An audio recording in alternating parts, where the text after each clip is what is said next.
L'URLS du Bas-Saint-Laurent est fier de vous présenter cette capsule de formation.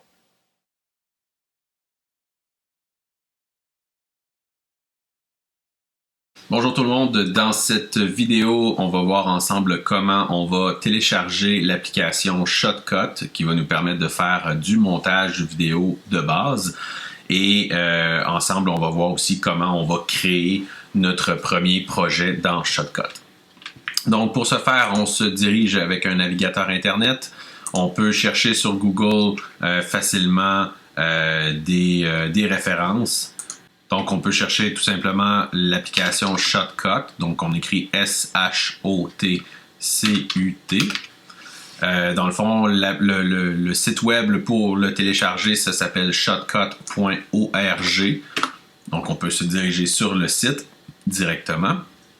On va dans la section Download. Et on va télécharger selon votre système d'exploitation la version de Microsoft Windows ou la version de Mac OS.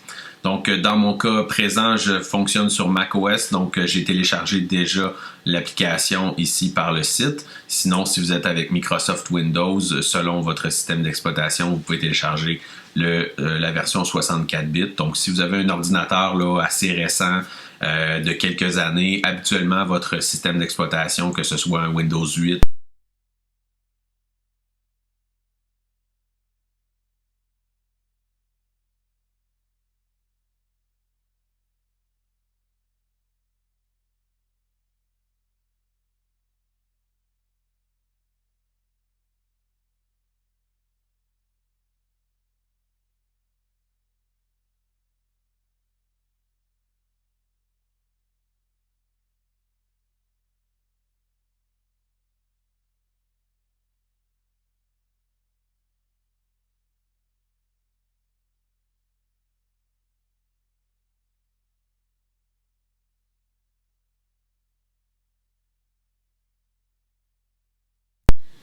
donc, à l'écran d'origine, on a la sélection d'un nouveau projet. Donc, on peut tout simplement nommer notre projet. Donc, ici, créer une séquence. Donc, les paramètres de base, ici, le dossier où notre projet va s'enregistrer. Donc, par défaut, le système sélectionne un dossier là, dans votre Windows pour enregistrer tous les projets. Donc, si vous voulez modifier ce dossier-là d'origine, vous pouvez tout simplement cliquer sur le bouton et accéder au dossier où est-ce que vous voudriez envoyer les montages. Donc, vous nommez votre projet. Le mode vidéo, ben, par défaut, on va avoir le mode HD 1080 en 29.97 images. Donc ici, la valeur, là, dans le fond, ce qui est à retenir, c'est le nombre d'images par seconde. Le FPS veut dire frame per second. Donc, dans le fond, c'est le nombre d'images par seconde. Il y a différents standards au niveau de l'industrie. Donc, si vous avez vos images qui ont été filmées en format HD 1080p, l'idéal, c'est vraiment de vous faire un projet de montage qui est dans le même format d'enregistrement que vos vidéos. Si vous avez une caméra vidéo plus ancienne ou un appareil mobile plus ancien qui ne filme pas en haute définition complète là, en 1080p, peut-être que votre système va filmer en HD 720p qu'on va appeler. Donc à ce moment-là, vous pourrez créer votre projet en 720p, mais la majorité du temps, les appareils de nos jours filment en haute définition 1080p. Si vous avez un appareil vidéo qui filme des images en très haute résolution, comme par exemple un appareil vidéo là, qui ferait des images en 4K, vous pouvez sélectionner ici un projet qui va vous donner les options de montage pour du 4K, donc du ultra haute définition. Donc ici, on sélectionnerait la même valeur, donc ici en 29.97 images par seconde. Par contre, petit bémol ici, si votre ordinateur n'est pas des plus récents, je ne vous conseille pas de faire de montage en 4K parce que ça prend beaucoup de ressources sur le poste de travail. Donc, l'idéal, même si vous enregistrez vos images en 4K, vous pouvez faire votre montage en haute définition. Oui, c'est sûr que de plus en plus, il y a des téléviseurs, des choses comme ça qui sont disponibles sur le marché, qui offrent la possibilité de diffuser des images en 4K. YouTube également le permet, mais habituellement, les gens n'auront pas vraiment, ne pourront pas distinguer très facilement des images tournées à la maison ou pour un petit projet, la différence entre le 4K et le haute définition. Donc, dans ce cas-ci, je vous suggère, pour donner une chance à votre ordinateur de faire le montage, d'y aller avec un projet en 1080p. Le nombre d'images par seconde est important parce que c'est le standard de diffusion qui est dans l'industrie. Donc, le 29.97 images, c'est ce qu'on a de plus standard sur les téléviseurs, à la télévision, c'est le format traditionnel. Les autres formats que vous allez retrouver, donc, par exemple, ici, le 25 images par seconde, c'est d'autres standards qui sont dans d'autres pays.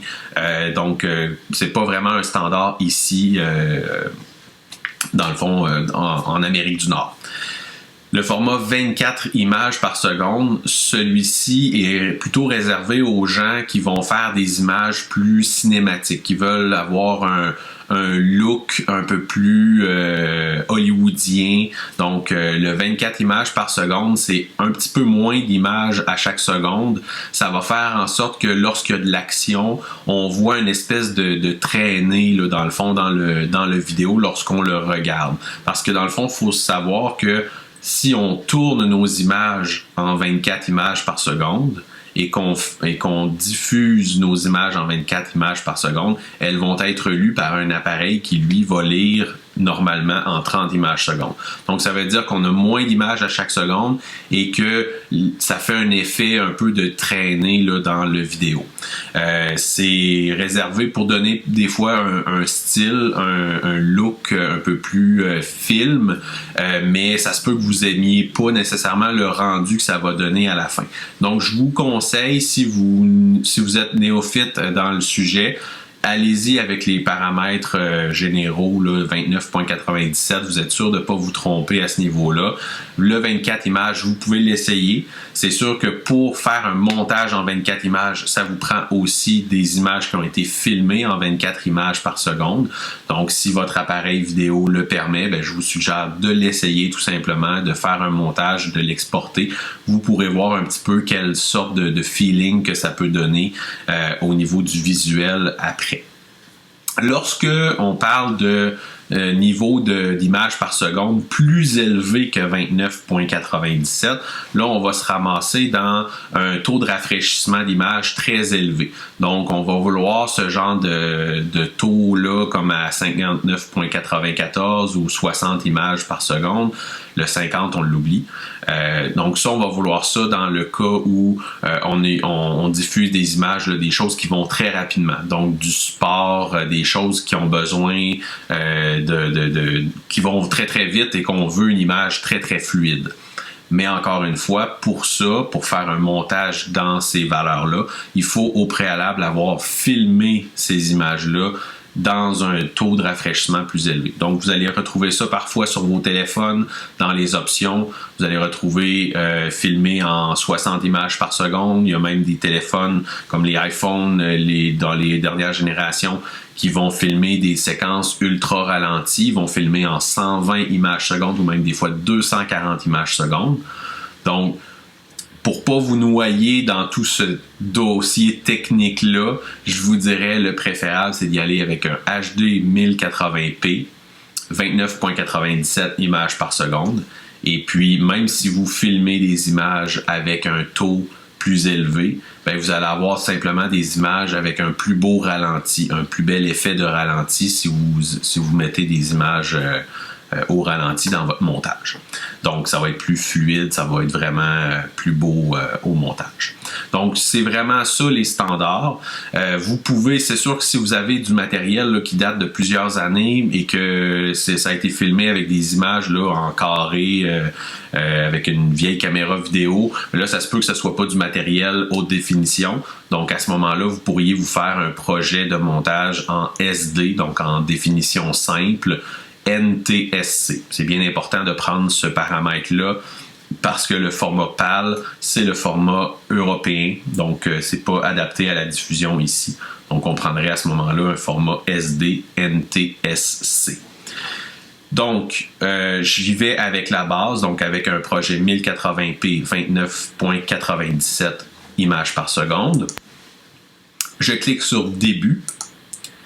Et mon projet vient d'être créé. Donc, à cette étape-ci, je suis prêt à faire un montage. On peut quand même aller faire un petit tour dans les options du logiciel pour s'assurer que tout est bien configuré pour ce qu'on va devoir faire. Donc, on peut venir, là, ici, dans mon menu, j'ai différentes options qui sont affichées. Donc, si par exemple, dans les paramètres, bon, l'application peut-être, lorsque vous l'avez installée, ça s'est peut-être installé en anglais. Si vous voulez vous faciliter la tâche, bien, vous pouvez changer la langue en français. Le menu pourrait être légèrement différent au niveau de Windows. Là, ça pourrait être dans un menu qui est légèrement différent, mais c'est les mêmes options qu'on retrouve dans Shotcut, autant dans la version Mac que dans la version Windows. Pour ce qui est de l'interface de travail, ben ici, dans le fond, dans le haut de l'application, vous avez différents boutons qui vont vous permettre de changer la disposition de l'écran selon le travail que vous faites. Donc, pour débuter un projet, ben moi, je travaille toujours en fonction editing. Donc, c'est vraiment la disposition des écrans standard. Si, par exemple, on veut travailler les couleurs, ben on pourrait aller cliquer sur le menu couleurs et là, nos menus vont changer de disposition un petit peu pour nous permettre d'avoir certains indicateurs au niveau des couleurs pour pouvoir travailler. Même chose au niveau de l'audio. Donc, si on clique sur audio, ben on va avoir un petit peu plus d'informations sur le spectre audio, le volume sonore de nos pistes. Et lorsqu'on veut travailler vraiment en lecture, là, lorsque notre projet est terminé, ben on se met en mode lecteur. Sinon, le format FX, c'est pour les effets spéciaux, donc pour ajouter des effets autant audio que vidéo sur vos pistes. Pour la majorité du travail, on va travailler avec l'écran Editing pour avoir le meilleure disposition possible de nos boutons. Il y a beaucoup de boutons, il y a beaucoup de fonctions dans Shotcut. Laissez-vous pas trop impressionner par ça. On va passer au travers de plusieurs options dans les prochaines vidéos. On verra pas nécessairement toutes les options de fond en comble. Dans le fond, le but de la formation, c'est vraiment d'y aller à la base. Donc, commencer des projets de montage, savoir découper les éléments. Donc, on va tout voir ça dans les prochaines capsules que je vous invite à visionner. Merci.